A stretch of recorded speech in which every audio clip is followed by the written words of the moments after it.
कैसे हो विद्यार्थी मित्रों। मैं किंजल पटेल फ्रॉम अश्वमेघ विद्यालय। विद्यार्थी मित्रों, आज हम कक्षा 7 के हिंदी विषय में व्याकरण विभाग में हम विशेषण का अभ्यास करेंगे। विशेषण की व्याख्या। विशेषण किसे कहते हैं? तो संज्ञा अथवा सर्वनाम की विशेषता प्रकट करने वाले शब्दों को विशेषण कहते हैं। जो शब्द संज्ञा अथवा सर्वनाम की विशेषता बताते हैं उसे क्या कहते हैं? विशेषण कहते हैं। विशेषण के भेद। विशेषण के कितने भेद है? तो विशेषण के भेद इस प्रकार है। यहाँ पर हमें भेद दिए गए हैं, वो हम लिखेंगे। उसमें पहला है गुणवाचक विशेषण। पहला भेद है गुणवाचक विशेषण।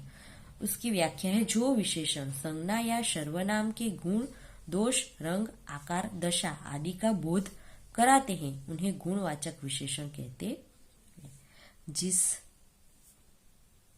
यानी कि जिससे हमें जिस शब्द से हमें संज्ञा या सर्वनाम के गुण, दोष, रंग, आकार, दशा, स्पर्श, स्थान, स्वाद, गंध, दिशा आदि का बोध होता है उसे क्या कहते हैं? गुणवाचक विशेषण कहते हैं। जैसे कि सुंदर लड़की। लड़की तो है लेकिन उसकी विशेषता क्या है? सुंदर। तो सुंदर क्या है? उसका गुण है। सुंदरता उसके क्या है? लड़की का गुण है। तो ये जो सुंदर है वो क्या है? विशेषण है। विशेषण शब्द है। सुंदर लड़की। लाल साड़ी।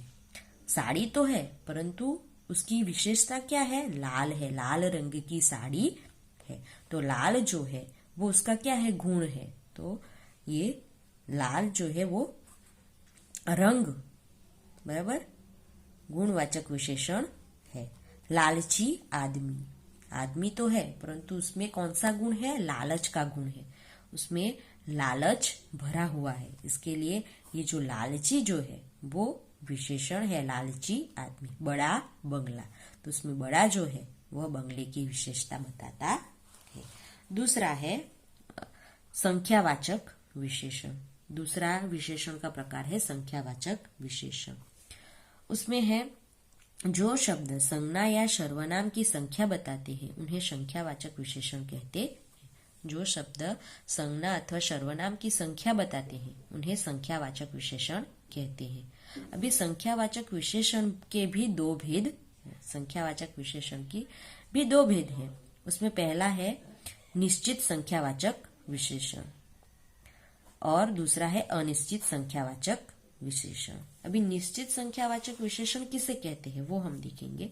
निश्चित संख्यावाचक विशेषण तो जिस शब्द से वस्तु की निश्चित संख्या का बोध होता है उसे निश्चित संख्यावाचक विशेषण कहते हैं। जिस शब्द से निश्चित संख्या का बोध होता है कि इतनी ही संख्या है, उस शब्द को निश्चित संख्यावाचक विशेषण कहते हैं। जैसे कि मेरे पास 4 पुस्तकें रखी है। 4 प्रयाग 3 नदियों का संगम स्थान है। 3 यहाँ पर 4 और 3 यहाँ पर 4 पुस्तकें ही है। 4 से ज्यादा भी नहीं है और 4 से कम भी नहीं है, बराबर। यहाँ पर 3 नदियों का ही संगम है। प्रयाग में 3 नदियों का ही संगम है, बराबर है। तो ये जो है निश्चित संख्या बताता है। यहाँ पर 4 और यहाँ पर 3 निश्चित है, कितनी ही है, बराबर है। अभी अनिश्चित संख्यावाचक विशेषण तो उसमें क्या होता है? संख्या निश्चित नहीं होती है, बराबर। कम भी हो सकती है, ज्यादा भी हो सकती है, बराबर।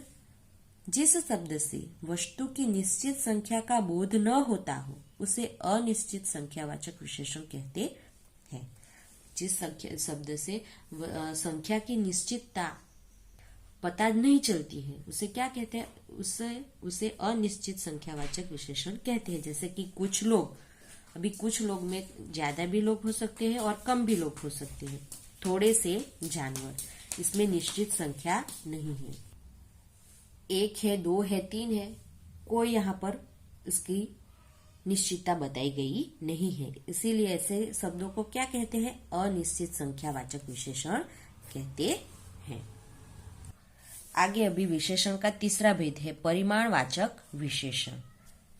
तो जिन शब्दों से संज्ञा अथवा सर्वनाम की मात्रा यानी कि नाप तोल ज्ञात हो उसे परिमाणवाचक विशेषण कहते हैं। जिन शब्दों से हमें संज्ञा अथवा सर्वनाम की मात्रा की यानी कि नाप तोल का पता चलता है, उसे क्या कहते हैं? परिमाणवाचक विशेषण कहते हैं।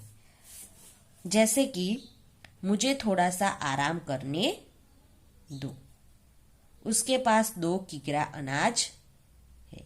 यहाँ पर थोड़ा सा 2 किग्रा, यहाँ पर नाप तोल है, बराबर है। तो इन शब्दों से क्या होता है? परिमाणवाचक, ये जो है वो क्या है? परिमाणवाचक शब्द है, परिमाणवाचक विशेषण है। परिमाणवाचक विशेषण के 2 प्रकार है। यहाँ पर परिमाणवाचक विशेषण के भी 2 प्रकार है। उसमें है निश्चित परिमाणवाचक विशेषण और अनिश्चित परिमाणवाचक विशेषण। अभी हमने आगे देखा संख्यावाचक विशेषण, उसी प्रकार यहाँ पर भी निश्चित और अनिश्चित परिमाणवाचक विशेषण है। निश्चित परिमाणवाचक में वस्तुओं के ठीक परिमाण का बोध होता है, बराबर है, उसे निश्चित परिमाणवाचक विशेषण कहते हैं। जैसे कि 4 लीटर दूध, 2 मीटर कपड़ा। 4 लीटर ही दूध चाहिए, 2 मीटर ही कपड़ा चाहिए, उससे कम भी नहीं और उससे ज्यादा भी नहीं। अनिश्चित परिमाणवाचक विशेषण, यह वस्तुओं के ठीक परिमाण का बोध नहीं कराता है। यहाँ पर ठीक परिमाण का बोध नहीं होता है, इसीलिए उसे अनिश्चित परिमाणवाचक विशेषण कहते हैं। जैसे कि थोड़ा सा दूध, इतना पानी, अधिक चीनी। थोड़ा सा दूध, इतना पानी, अधिक चीनी। तो ये सारे क्या है? अनिश्चितता दर्शाते हैं। अभी आगे है चौथा विशेषण का प्रकार कौन है? सार्वनामिक विशेषण या संकेतवाचक विशेषण। तो उसकी व्याख्या है, जब सर्वनाम किसी संज्ञा की विशेषता बताता है तब उसे सार्वनामिक विशेषण कहते। जब सर्वनाम किसी संज्ञा की विशेषता बताता है तब उसे सार्वनामिक विशेषण कहते हैं या संकेतिक विशेषण कहते, संकेतवाचक विशेषण कहते। जैसे मेरा काम पूरा हो गया, वह आदमी जा रहा है। तो यहाँ पर मेरा और वह जो है वह सार्वनामिक विशेषण है, बराबर है। मेरा काम पूरा हो गया, यह जो है खुद के लिए विशेषण का प्रयोग हुआ है, बराबर है। मेरा सर्वनाम जो है वो खुद के लिए प्रयुक्त हुआ है और वह संज्ञा की विशेषता बताता है। इसके लिए यहाँ पर क्या कहा गया है कि वह मेरा जो है वह सार्वनामिक विशेषण है।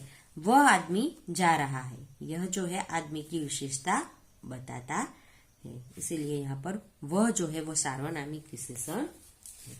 ठीक है, तो यहाँ पर हमने विशेषण के भेद देखे, बराबर। यहाँ पर हमने विशेषण के 4 जो भेद है वो हमने यहाँ पर किए हैं।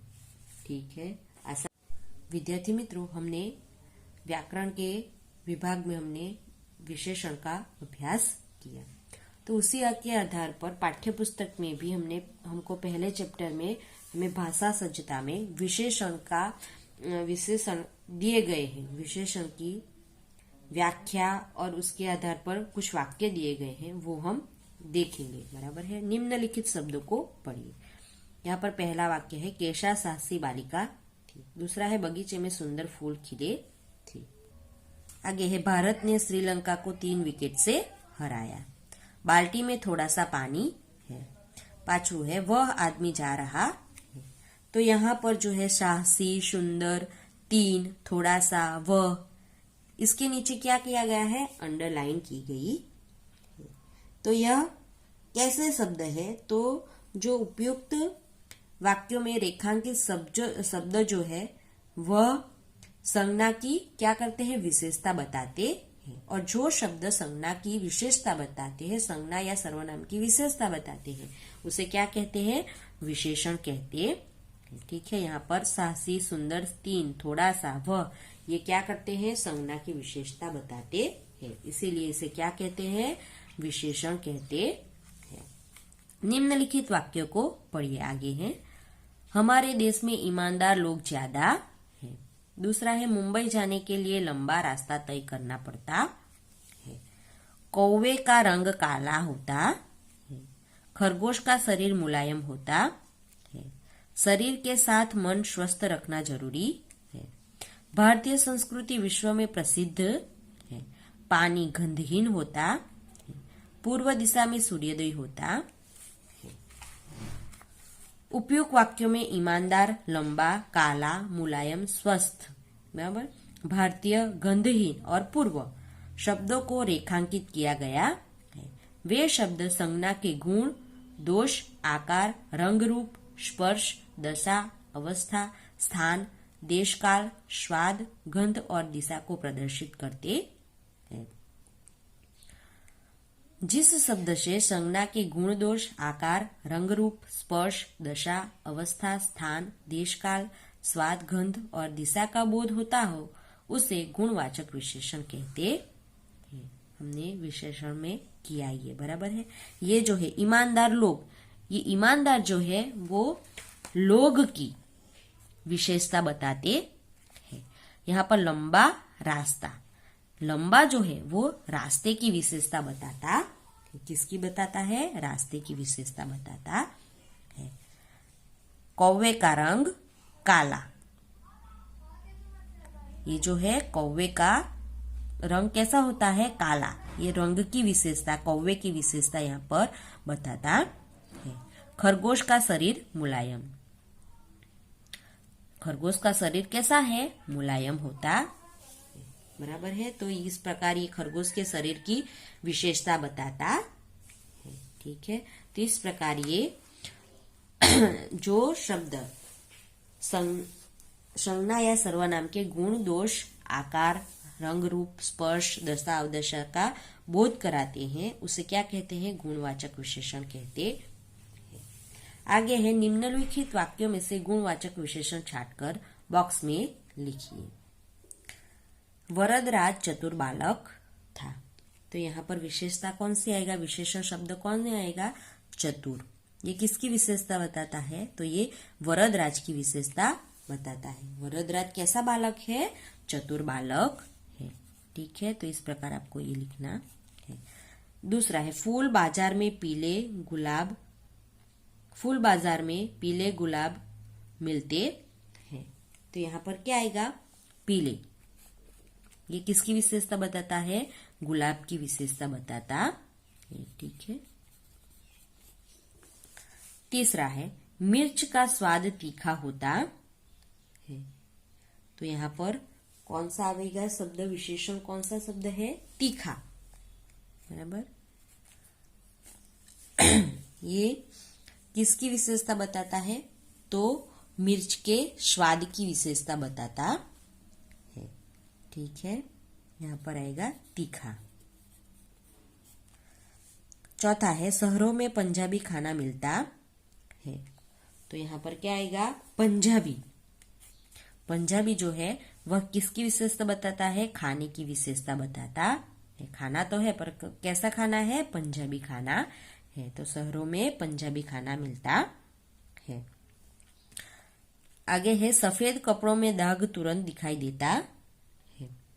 तो यहाँ पर क्या आएगा? विशेषण शब्द कौन सा आएगा? सफेद, बराबर है। सफेद कपड़ों में दाग तुरंत दिखता है। कपड़ा तो है परंतु कैसा है? सफेद। सफेद कपड़ों में किसमें दाग तुरंत दिखता है? सफेद कपड़ों में, बराबर है। तो ये जो सफेद जो है वो क्या है? विशेषण शब्द है। यहाँ पर है गुणवाचक विशेषण संज्ञा या सर्वनाम शब्दों की निम्नलिखित विशेषताओं का बोध कराता है। जैसे कि गुण, दोष, उसमें कौन कौन सा आएगा? ईमानदार, बुद्धिमानी, चतुर, योग्य, अच्छा, बुरा, बेईमान, दुष्ट, क्रूर, आलसी, अयोग्य, पापी आदि। आकार के अंदर कौन कौन से आकार आएंगे? तो गोल, चौड़ा, लंबा, पतला, छोटा, मोटा, वर्गाकार, त्रिकोणा आदि। रंग रूप में सफेद, काला, पीला, सावला, गोरा, मैला, चमकीला आदि। स्पर्श, स्पर्श में कोमल, कठोर, खुरदरा, चिकना, मुलायम आदि। दशा और अवस्था के अंदर स्वस्थ, कमजोर, बीमार, दुर्लभ, रोगी, बूढ़ा, युवा आदि शब्द आएंगे, आदि अवस्थाएं आएगी। स्थान और देश काल में ग्रामीण, प्राचीन, भारतीय, शहरी, जापानी, पंजाबी आदि स्थान और देश काल का समावेश होता है। स्वाद और गंध के अंदर मीठा, खट्टा, चटपटा, कड़वा, फीका, तीखा आदि स्वादों का समावेश होता है। दिशा के अंदर पूर्व, पश्चिम, उत्तर, दक्षिण आदि दिशाओं का समावेश होता है। आगे है निम्नलिखित वाक्यों को पढ़िए। यहाँ पर हमें संख्यावाचक विशेषण की बात की गई है, जिसमें है प्रयाग 3 नदियों का संगम स्थान है। आज केवल आधा लीटर दूध चाहिए। गौरव तीसरी कक्षा में पढ़ता है। सचिन वनडे में दोहरा शतक लगा चुके हैं। हमारे देश की चारों दिशा रक्षित है। उपयुक्त वाक्यों में 3, आधा, तीसरी, दोहरा, चारों आदि शब्दों को रेखांकित किया गया है। ये शब्द पूर्णांक बोध, अपूर्णांक बोध, क्रम, आवृत्ति और समूह वाचक संख्या का बोध कराते हैं। बराबर है। हमने व्याकरण में विशेषण में, संख्यावाचक विशेषण में उसके भेद देखे कि निश्चित संख्यावाचक विशेषण और अनिश्चित संख्यावाचक विशेषण, बराबर है। लेकिन यहाँ पर हमें पाठ्य पुस्तक में ये सभी साथ में ही दिए हैं, बराबर है ना, सॉरी, यहाँ पर भी अलग अलग दिए गए हैं, ठीक है। तो जिस शब्द से वस्तु की निश्चित संख्या का बोध होता है उसे निश्चित संख्यावाचक विशेषण कहते हैं, बराबर है। यहाँ पर 3, आधा, तीसरी, दोहरा, चारों, ये क्या है, निश्चित संख्या का बोध कराते हैं। तो इसको क्या कहते हैं, निश्चित संख्यावाचक विशेषण कहते हैं। आगे है निम्नलिखित वाक्यों को पढ़िए। उसमें पहला है कई लोग नर्मदा की परिक्रमा करते हैं। कुछ लड़कों ने पर्यावरण बचाने का बीड़ा उठाया है। ज्यादा लोग बैठने से नाव उलट गई। उपयुक्त वाक्यों में कई, कुछ, ज्यादा आदि शब्दों को रेखांकित किया गया है। ये शब्द अनिश्चित संख्या का बोध कराते हैं। यहाँ पर कुछ, कई, ज्यादा, ये क्या है, अनिश्चित संख्या का बोध कराते हैं। और जिस शब्द से वस्तु की निश्चित संख्या का बोध न होता है उसे क्या कहते हैं, अनिश्चित संख्यावाचक विशेषण कहते हैं। तो ये जो है कई, कुछ और ज्यादा जो है वो क्या है, अनिश्चित संख्यावाचक विशेषण शब्द है। निश्चित संख्यावाचक विशेषण के कुछ अन्य भेद है। यहाँ पर हमें निश्चित संख्यावाचक के कुछ अन्य बोध दिए गए हैं, जैसे कि पूर्णांक बोध। पूर्णांक बोध के अंदर 1, 3, 9, 1000 आदि। अपूर्णांक बोधक यानी कि आधा, पाव, पौना, 1.5, 2.5 आदि का समावेश होता है। क्रमवाचक में पहला, दूसरा, तीसरा, चौथा आदि क्रम में आते हैं। आवृत्तिवाचक में दुगुना, चौगुना, इकहरा, दोहरा आदि। समूहवाचक में दोनों, तीनों, चारों आदि का समावेश होता है, ठीक है। तो यहाँ पर ये हमने पाठ्य पुस्तक के अंदर जो दिए गए हैं भाषा सज्जता के अंदर वो भी हमने किया है। अभी यहाँ पर प्रश्न दिए गए हैं, निम्नलिखित शब्दों में से निश्चित वाचक और अनिश्चित वाचक विशेषण को छांटकर वाक्यों में प्रयोग कीजिए। अभी इसे निश्चित संख्यावाचक विशेषण और अनिश्चित संख्यावाचक विशेषण में हमें इन शब्दों को अलग करना है। तो कई, कई किस में आएगा, अनिश्चित संख्यावाचक विशेषण में। थोड़ा, तो ये भी क्या आएगा, अनिश्चित संख्यावाचक विशेषण में आएगा। 50, तो यहाँ पर संख्या जो है निश्चित है, 50 है, तो ये क्या है, कहाँ आएगा, निश्चित संख्यावाचक विशेषण में। 2.5, तो 2.5 भी ये निश्चित संख्या है, इसीलिए निश्चित संख्यावाचक विशेषण में आएगा। बहुत, ये अनिश्चित संख्यावाचक विशेषण में आएगा। कुछ, तो ये भी अनिश्चित संख्यावाचक विशेषण में आएगा। चौगुना, तो चौगुना जो है वो निश्चित संख्या है, इसीलिए निश्चित संख्यावाचक विशेषण में इसका समावेश होगा। चौथा, तो इसका समावेश भी निश्चित संख्यावाचक विशेषण में होगा। ज्यादा, तो ये जो है वो अनिश्चित संख्यावाचक विशेषण में इसका समावेश होगा। चारों, तो यहाँ पर चारों का भी जो है वह निश्चित संख्यावाचक विशेषण में इसका समावेश होगा। अभी इसका हम वाक्य प्रयोग करेंगे। तो पहले हम निश्चित संख्यावाचक विशेषण का वाक्य में प्रयोग करेंगे। तो उसमें पहला है, तो उसका वाक्य हम प्रयोग करेंगे, हमारी कक्षा में 50 विद्यार्थी है। दूसरा है 2.5, तो मेरे पास 2.5 रुपये है, या अथवा तो घड़ी में या अभी 2.5 बजे है, इस प्रकार हम कर सकते हैं। फिर आएगा चौगुना, तो उसका वाक्य हम बनाएंगे 4 के चौगुने 16 होते हैं। चौथा, उसका वाक्य बनेगा चौथा लड़का नकल करते पकड़ा गया। फिर आएगा चारों, तो उसका वाक्य बनेगा यहाँ चारों ओर से हवा आती है। अभी अनिश्चित संख्यावाचक विशेषण के जो शब्द है वो उसके हम वाक्य बनाएंगे। कई, तो आंधी से कई पेड़ गिर पड़े। दूसरा शब्द है थोड़ा, तो उसका वाक्य बनेगा उसने मरीज को थोड़ा दूध पिलाया। फिर आएगा बहुत, तो उसमें वाक्य बनेगा सभा में बहुत लोग थे। कुछ, तो उसका वाक्य बनेगा माँ ने मुझे कुछ रुपये दिए। फिर है ज्यादा, तो उसका वाक्य बनेगा मेरे बाग में तुम्हारे बाग से ज्यादा पेड़ है। इस तरह के वाक्य बनेंगे। ठीक है, तो यहाँ पर ये हमारा व्याकरण विभाग जो है वह खत्म होता है। नेक्स्ट वीडियो के अंदर हम आगे का अभ्यास करेंगे। Thank you.